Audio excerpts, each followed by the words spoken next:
I think I can't speak for Anne and all of those at Pacos, but I know that she has told me one of the reasons why they put their time into helping to build Forever Sabah is to come to the middle place. That all the years of mobilizing, then you reach here, and then here you just get to tembok dan walls. You can't go further. So what we are trying to do in Forever Sabah is create spaces where we can find the crosswalk, as Joan said, create the place where we can meet.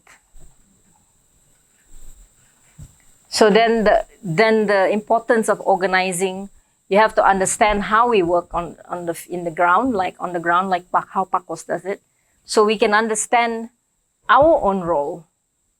You understand, at that level. And also sometimes you have to go back to basics. Kalau kau di sini, then you feel like I feel shaky. Then maybe you have to go back to basics, right? Daripada you from here, you think that you can fly. Maybe that's too abstract, but I hope you get what I'm saying. But let's concretize it, because I don't want it to be too abstract. My mind memang works that way. Let's talk about it. Let's unpack that idea about community organizing through democracy. I don't mean through, I mean true. Because there's democracy di mana dia demokratik dan kita mengundi, kita punya kepimpinan, dan lepas tu serahkan semua kuasa kepada pemimpin. Then we harap pemimpin saja. Or there's a democracy that is more direct, more distributed, and with dialogue. Artinya tiap-tiap satu di sini ada kuasa dan ada tanggung jawab democratic. I think that's, to me, is close to the organizing principles. So rather than representative democracy, meaning I just give my power to the representatives, which ties to the ketuanan, budaya ketuanan, right? Because they think, my people gave me the power. I have the power. When in a society that's very divided, you can jadi gila power, right? So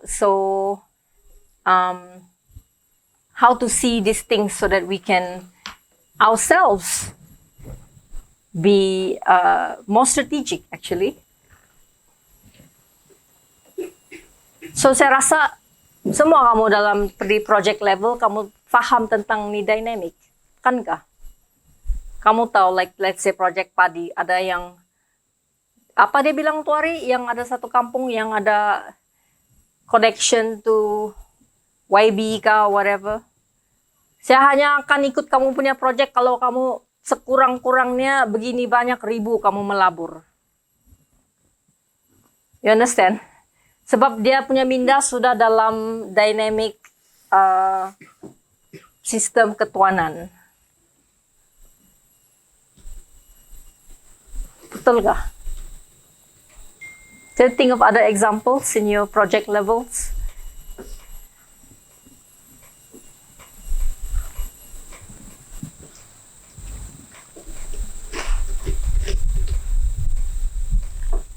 Lalu kita cakap sama orang kampung, jangan panggil saya tuan, Mbak Tuan. Kamu yang tuan, bukan tuan. Saya teringat si Mbak, siapa tuh Ashoka Fellow yang dari Singapura itu. dia tidak mau jadi tuan, dia tidak mau jadi leader, tapi semua orang panggil dia, kau lah kami punya saya. So, Habis susah itu juga. society begitulah. Kau organize, and then semua orang anggap kau jadi leader. Itu yang jadi persoalan lah. Macam mana kamu takut belakang tabir kalau ya. Also from your projects, even those of you who are new, your own experiences, Hompakos. Now saya got me thinking lah, the interplay kan, talking about the interplay of community organizing and social dynamics. So, selalunya organizing ini bila dia interface dengan itu social dynamic of a particular place or particular group of people, dia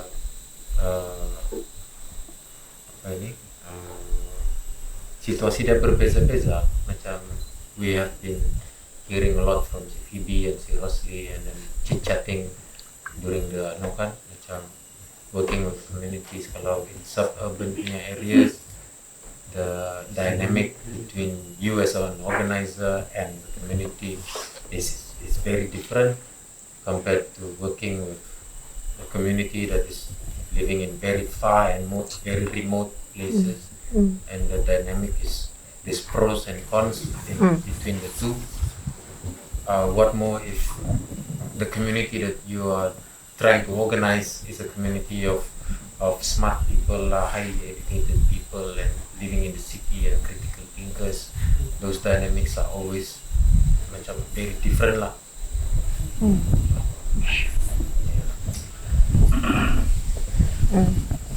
Yeah, so you have a group of intelligent people pun like ada masalah. You have a group of people yang lack of exposure and pun the challenges is there. Ada feeling macam if I working with community yang betul-betul di rural area, sometimes we have to orang cakap letak kepala lebih rendah daripada orang.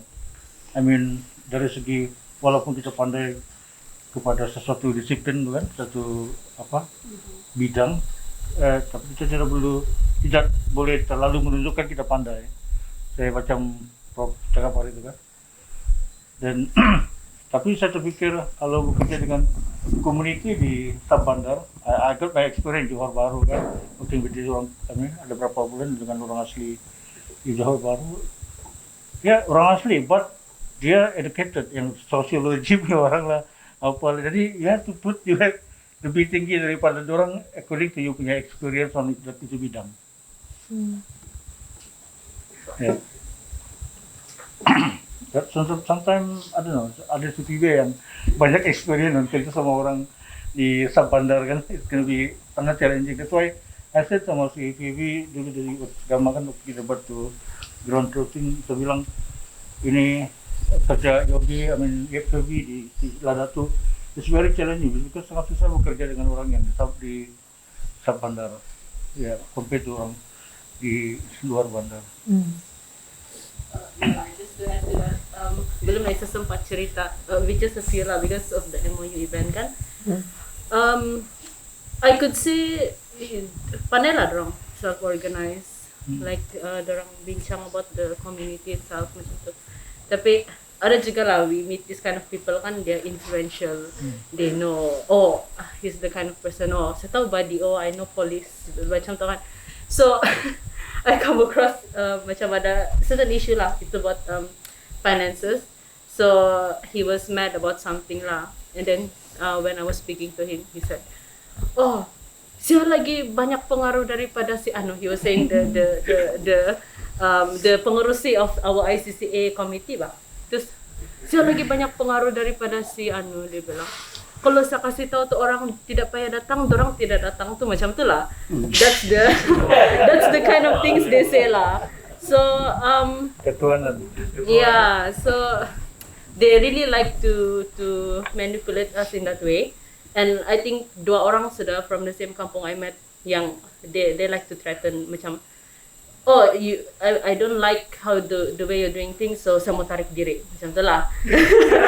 So tu 2 kali sudah. I think the second person also did merajuk also. He said I cannot work with people who don't trust the community. Dia bilang lah. So I think at that point the first person I encountered saya gelabah lah because he tarik his people from our group, our community group. he merajuk and then tiba-tiba dia kasih keluar semua orang dia daripada kami punya group. But the second person, I think it was a bit unfair for him to put me on the spot lah, because at the same time saya rasa dia patut understand and respect our process bah, our internal process macam mana kan. Tidak bolehlah sesuka-suka macam okay lah, I will give you everything whatever you want. So the event was coming already. It was like 1 day after, and then he merajuk the day before macam tu lah. So saya kasih tahu si Troy, kau sajalah my field coordinator. He's more, I think, how to say, saya masa tu impatient sudah bah, macam mau marah sudah kan. So I just told si Troy, okay, you talk to him. Saya bilang, you reason with him lah. Tapi this guy, one thing I like about them lah, dorang upfront lah. So after that incident kan, they said, okay, minta maaf depan-depan lah. So I just told them, okay lah, it's fine, we will expect more conflicts like this in the future. Jadi bagus juga sekarang we can talk about it openly bah, macam tu kan. So he pulled through the event, banyak yang dia tolong organize. So I conveyed to him juga lah our appreciation sama dia. Tapi gitulah. So I'm really not looking forward to some of the arguments that we might have in the future. Tapi I think the community is quite solid lah, in terms of influencing the orang kampung to be involved and helping them understand our project, their project, ours and their project. Macam tu lah. So yeah, itu some of the experience. And then we have some in like the women who are not so used to leadership role.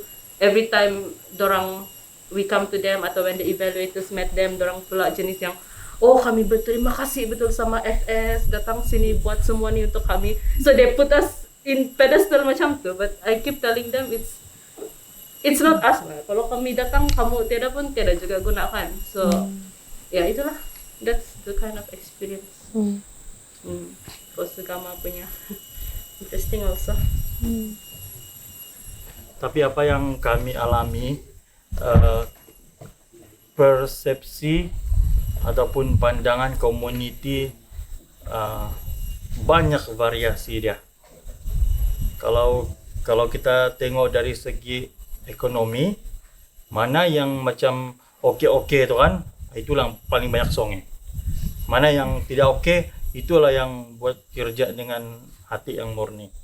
Itu dari segi ekonomi. Kalau dari segi education, mana yang cikgu-cikgu yang bekerja gini-gini, itulah yang banyak inilah. Ya, banyak songe. Jadi salah satu yang saya pernah hadapi, yang macam Cynthia cakap tu, ada satu orang ni dari kampung, dia bekas ketua kampung, dan dia latar belakang dia sebelum ni memang kalau ada projek-projek dia pernah handle lah. Jadi yang saya tidak sangka, dia pergi berjumpa dengan saya dan tanya dengan saya, berapa ni NGO kasih labur sini ni. Kalau tidak sampai 50,000 tak payahlah, dia bilang. Terus kau datang sana mau convince darang supaya tanam semula padi, menggalakkan ni. Tapi dia mengangkat diri dia sebagai ketua di kawasan di sana dan cakap begitu. Terus saya pun tidak checkmate lah. Kita invite darang tanpa syarat, tapi darang pula minta syarat. Lepas itu satu. Yang kedua lagi, keesokan hari dia bilang, okey lah, kalau tidak sampai 50,000 tidak apalah. Adakah ini sawah kami semua ni semua kena kikis, dia bilang. kena kikis, kena si bersih guna mesin. Dorang tidak mau guna tenaga manusia, dorang mau guna mesin. Jadi saya kira dia punya keluasan dan kos dia sama juga, pihak dia lebih 50.000 juga. Jadi saya bagi tahu menurut pengalaman kami kalau keluasan begini, kos dia begini. Jadi kita tidak ada cukup banyak budget khas untuk itu saja.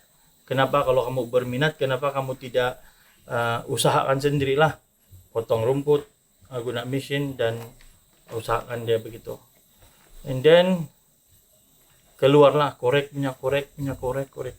Rupanya dia mau kaut keuntungan. Pada masa yang sama dia mau kasih masuk ini project under NGO. Lepas tu dia dapat semua kena buat kerja begitu. Pada masa yang sama dia suruh satu kontraktor untuk mengerjakan sini dan diambil persen dari kontraktor tu. Jadi dia memanfaatkan ini project untuk kurangkan kos dia supaya itu kontraktor boleh masuk dan dia dapat hasil. Itu di sebalik dia lah. Dan satu isu lagi kalau berkenan dengan education, ada satu community, ada satu inilah satu kampung lah, di mana majority dia punya community adalah bekerja kerajaan ataupun bukan fully petani lah. Jadi yang fully ke petani ada 2-3 orang saja. Dan yang 2-3 orang ni sampai mau keluar daripada tu community. Mau keluar, mau tidak join daripada ini project bukan sebab project ni tidak bagus, tetapi community di dalam dia yang darang tidak tahan. Di mana kalau ada gotong royong, darang sejak pergi buat, yang lain tidak. Jadi bagus kami buat kami punya sawah sendiri, dia bilang, daripada pergi buat sawah orang gitu. Jadi itu pun kami berhadapan jugalah, di mana kami ada fikir satu tim, dan masalah ini pun saya bawa kepada Cynthia juga. Cynthia cakap, dia bilang ini yang kita mau jaga, yang 2-3 orang tuh, yang lain tuh cakap lebih sih bah, tapi tidak bagi sumbangan, bengkel pun tidak datang gitu bah. Jadi gara-gara yang lain ini yang bagus kita selepas. Jadi itu pun kami berhadapan juga ya, situasi begitu. Dan satu lagi mentality orang kampung ni asal NGO jahat. Itu yang perlu betul lah. Asal NGO ni mereka akan ambil tanah, ambil keuntungan daripada kita. Saya pun tidak tahu dari mana sejarah dan boleh ada persepsi yang begitulah. Memang bila saya pergi bercerita-cerita dengan community begitu, dorang akan cakap jelang. Ada yang cakap lang, berapa banyak duit Cynthia ambilnya, gitu. Ada yang begitu. Dorang fikir ketua NGO tu makan paling banyak duit. Jadi saya explain dengan dorang lah. Saya bilang saya terlibat dalam buat budget juga. Jadi segala detail ada di tempat saya. Jadi saya boleh kasih jelas kamu di mana perginya duit ini, saya bilang. Kamu tidak boleh cakap yang, saya pun tidak tahu dari mana dia dapat itu berita, tapi dia cakap begitulah. Dan bila saya faham dia, kalau kau mau saya boleh send ke bah, ini full budget, kau boleh tahu di mana. 10 sen pun kami tidak pegang nih, saya bilang. Dan ada lagi anggap oleh kerana saya yang kira kena handle itu project. Jadi pandai minta ini ya, minta macam Feby itu, minta persen. Saya bilang, saya 10 sen pun tidak pegang, kau dari mana saya dapat duit lagi. Dan terpaksa explain lebih dalam lah. Yang proses dia, kami tidak pegang duit, kami akan sedia invoice, accountant dari Forever Sabah yang akan bayar terus. Kalau kami tidak akan pegang cash kecuali yang hal-hal yang tidak dapat dielakkan lah, yang begitu. Jadi harap darang ada certain darang faham, ada yang masih lagi tanda soal, masih tidak percaya. Gitu. bila buka balik tambah lagi keluasan dia. Nah, di sana darang budaya darang pun sama juga masih lagi dalam kepala darang bantuan, perkataan bantuan. Maksud dia dapat sesuatu secara percuma tanpa melakukan apa-apa. Jadi mereka pikir ini projek kita nih, projek yang padi sekarang sedang berjalan nih, darang just ikut begitu, kena tolong buka dan darang tidak ada komitmen, tidak yang oke, habis nih habislah begitu lah. Ya, sikit-sikit apa bantuan, boleh kah kasih beli mesin, boleh kah ini, ada sejak dia punya permintaan lah. Tapi apa yang menggembirakan, yang golongan yang minority itu, yang betul-betul ikut ini project, kenal penggunaan organik dan buat betul-betul, itu yang memberi semangat sama kami lah.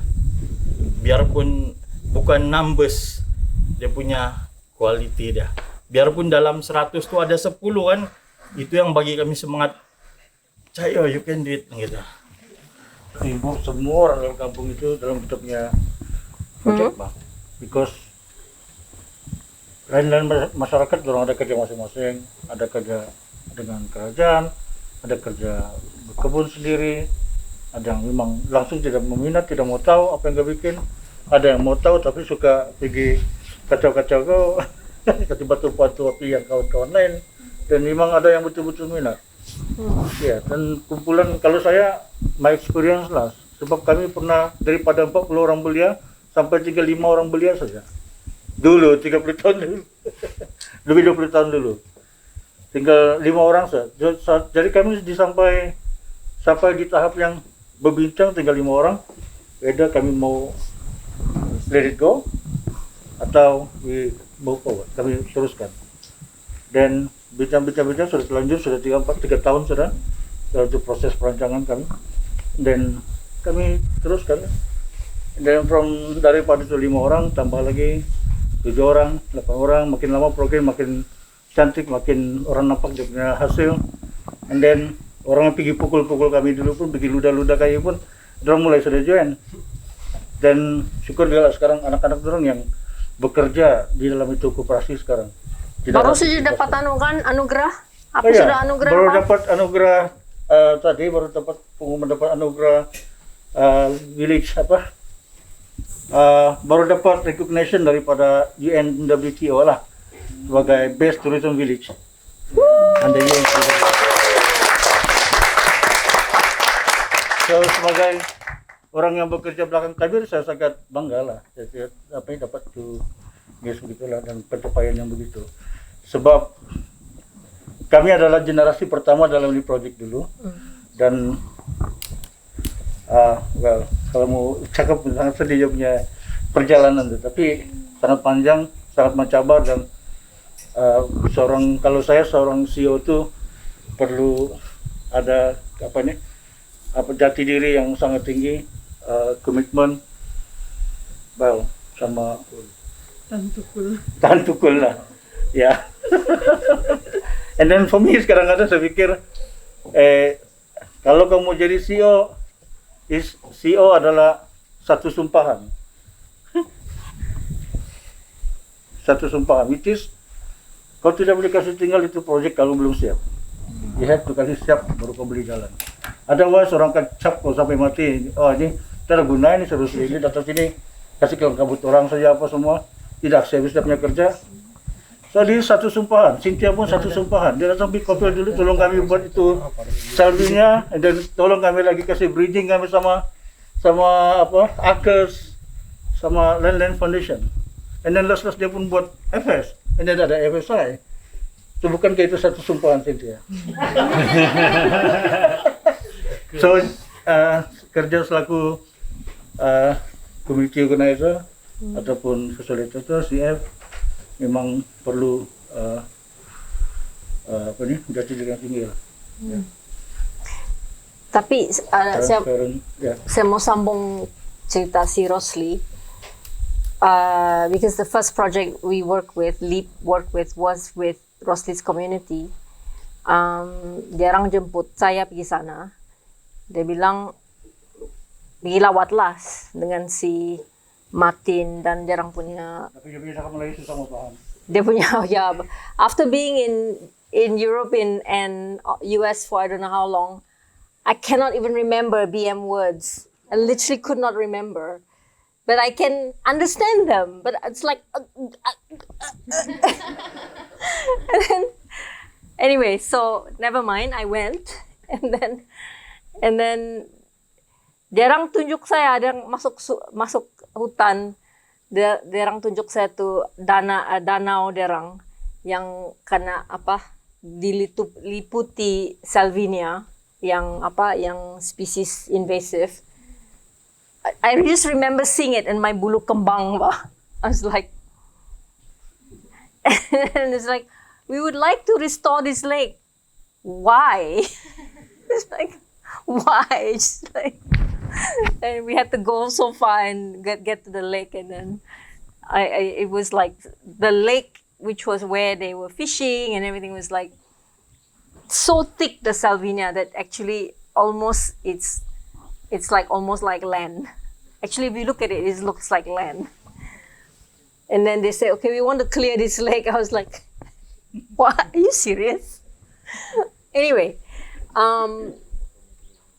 long story, but then they wanted to restore forests, restore the lake. They wanted to build an eco camp. So I was like, okay, dengar saja lah, gini, and then okay, let's write it up. Let's write it up. Anyway, it's a long story, but then the first project that was funded was the lake project, and then they started to clean the lake. And then they will send me pictures and wow, see, wow. And I would be like looking at the pictures. And then one day the lake was cleared. And then they said, you have to come and see the lake. And I was like, why? So I believe you, it's clean, I believe you. But then I decided, I went. And Rosli took me in and I looked at it. And I remember the first time I looked at the lake and it was clear. And then I look at Rosli, dia pun begini bah. And then I was also like, wow, it was like such a beautiful moment. And I always remember that moment where si Rosli dan dia punya community menjemput saya menjadi indigenous. They invited me to be indigenous to the land. And that is what he means by menyumpah. Because I was there and I went there and I was like, wow, you really did it. I didn't think you could did it, but you did it. And I did my side of the work, which was the proposal, the funding, the report. But then you saw, I could see that, okay, he needed to do my work and they needed to do their work. This guy, every day masuk the lake sampai his whole body was covered in kurap. Bukan lagi itu, ada buaya lagi dalam itu,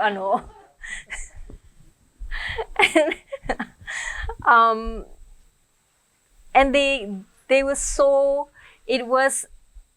remember I talked about the dark and the light?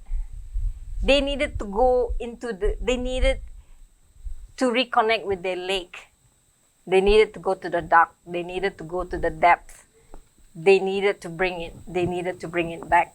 They needed it to heal their own connection to their land. And by doing that, they invited me to be part of it. That's to me always the beauty of indigenous communities, is that they, like the women in Pitas, why you didn't come for so long? They're so open-hearted, and it's me who, whether I want to open my heart to their pain, to their struggles, or I want to say no. I'm just gonna do kabajikan for you, or I'm really gonna sit with them. But if there was anything that made me become indigenous to Sabah, it was working with the beginning was with Rosli, and then Mongolias and Raini and people like that, and of course Yogi and Anne. They invite you to be indigenous. So I always say, when people say I'm not indigenous, I'm like, you're indigenous to the planet, or you're indigenous to Sabah. It's up to you where you're gonna make your stand, or are you going to make your stand, and are you going to give it your life?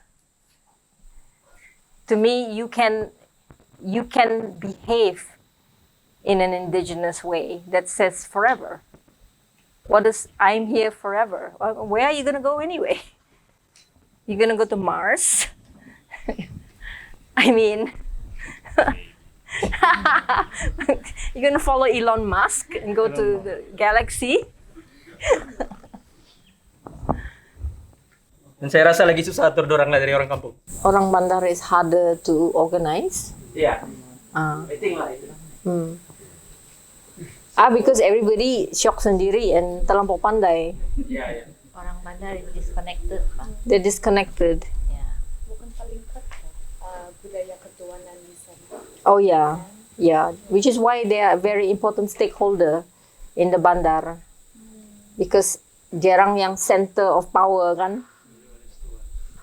So the center of the tuans.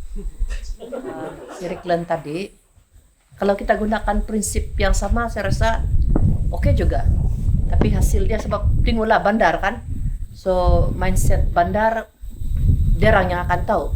Tapi saya rasa prinsip dia sama sajalah. So apakah isu yang derang hadapi yang paling penting lah? Macam kalau di kampung aset utama tanah kan. Jadi kalau di bandar saya rasa itu jalan raya, pembuangan sampah, elektrik, air, itu macam kita boleh nampak lah. Jadi kalau di neighborhood itu ada masalah pasal ini, katakanlah kan, ini empat keperluan yang utama, air, memang darangkan bising lah, cepat, dan macam mana kita organize. Kemudian kalau elektrik tiada, kemudian trafik lah, jalan raya dengan trafiknya longkang itu, sampah lah. So saya pikir sama juga, affected area kita mau bercakap dengan orang macam mana, tapi bukan macam legwork lagi lah. Kalau di bandar itu dia tidak akan buka pintu kan. So I think dia punya mode of communication macam itulah, pamphlets kah begitu, from house to house, and then we have to have like a town hall punya gathering lah. Sebab dia boleh macam klinik style lah, dia boleh pergi asal dia sudah pergi taruh dia punya apa, and then who are the core people that can stay together to plan and to follow up, to eject ya lah kan. So saya rasa begitu dia punya principles lah. Akhirnya apa yang mereka tentukan itu sangat penting. Sebab kalau kita tengok bandar-bandar yang mereka aspirasikan, macam Cynthia ada cerita juga kan, hari itu seperti di kawasan yang pantai barat Amerika, macam di sebelah yang lebih macam green punya orang lah, proaktif dengan itu movement, dia orang lebih sayang kepada yang homeless di Portland begitu kan. Jadi dia biarkan, jadi dia punya society dibentuk di mana dia orang tidak kisah ada orang yang homeless. So penerimaan dia orang terhadap masyarakat itu begitu. Tapi kalau di negara yang di bandar-bandar yang macam dia orang punya pandangan, dia tidak mau nampak sampah, dia tidak mau nampak orang, dia nampak orang yang homeless itu sebagai sampah. So they really don't allow dia orang punya rules itu dalam pentadbirannya orang-orang seperti itu. So kalau yang lain dia kasih sediakanlah public toilet, kau boleh plug in kan, yang dia orang punya caravan begitu. So the city itself is affected macam itu. So ada lebih banyak green, kalau kau pergi di tempat yang lain dia memang macam tandus kan. Dia tidak mau ada banyak binatang kah apakah. So itulah komposisi masyarakat. The society itself will determine how you organize, dan boleh nampak dalam landscape itulah, bagi saya lah. So the principle is similar dalam community organizing. I mean, because kita cakap community organizing is not just for rural communities or indigenous. Jadi kita belajar sudah itulah yang kalau kita baca buku-buku yang the radicals kah begitu, boleh kah kalau di kampung? Kalau di sini memang nggak boleh lah pada masa ini. So kalau yang di negara-negara yang lebih mungkin communication dia open, dia boleh bertindak. Macam di Philippines tuh, memang orang dia people's power kan, mereka orang tuh keluar saja, pada mau ketuk-ketuk lah derang. And then desperate sudah. And then government memang tidak peduli kan, so they can actually become the law. The people can become the law.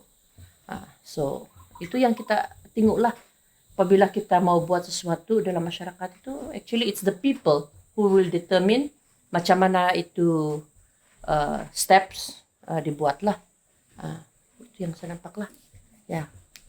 So tidak apalah kesatuan kah, ketuanan kah. They will determine. Yeah. In connection with the project around rural electrification with renewable energy. So getting electricity in Sabah is typical patronage. You know, you wait for the government to give it to you. It's heavily subsidized. If you want it, you have to be very loyal to government. Government doesn't give it on technical criteria, it gives it on political criteria. So it's all about patronage. And how much it costs a lot of money. Huge money is spent on providing it that people don't expect. They pay bills, but they pay a very small bill compared to the cost. And it's seen as development, inclusion. It's a typical patronage development model. So what's interesting is when together with PACOS, Tony Boom and so on, the group started to think about the alternative, people making their own electric mini-grids. Were we still going to think that we are going to do this for people? We are going to organize it. We are going to give you electrification. We're going to give you a mini-grid. Or is the narrative that we create conditions where people can make their own electricity? I think Cynthia may need to help me figuring out the subtleties of that, but I thought this was very interesting in the way we were thinking. Were we thinking, oh well, we can bring millions from somewhere and give you electricity, alternative to government giving you electricity? But that's not our goal. Our goal was to transform people's ability to produce electricity for themselves, solve their own problem. I don't know if Yogi or Cynthia you want to. So, apa yang si Ken secara ringkas lah dia bilang ini pembekalan elektrik adalah satu contoh ini budaya ketuanan di mana cakaplah kalau kau punya kampung atau kawasan kawasan pembangkang, kamu memang tidak akan dapatlah tukaran. Tapi kalau kamu bermain politik dan kamu mengundi sama siapa tuh yang dalam power tuh dan dia akan kasih kau power lah. They will give you your electric. So a lot of it, pembekalan elektrik adalah satu contoh lah di ini topik ketuanan. Dan dia betul-betul macam God kan. I let there be light. You know, I will give you light. So you really gonna be like thank you. That is very typical of patronage. Tapi yang alternatif tu adalah bekalan elektrik alternatif yang dikeluarkan oleh solar ataupun oleh microhydro, di mana kamu akan dapat kuasa daripada alam sekitar dan community organizing.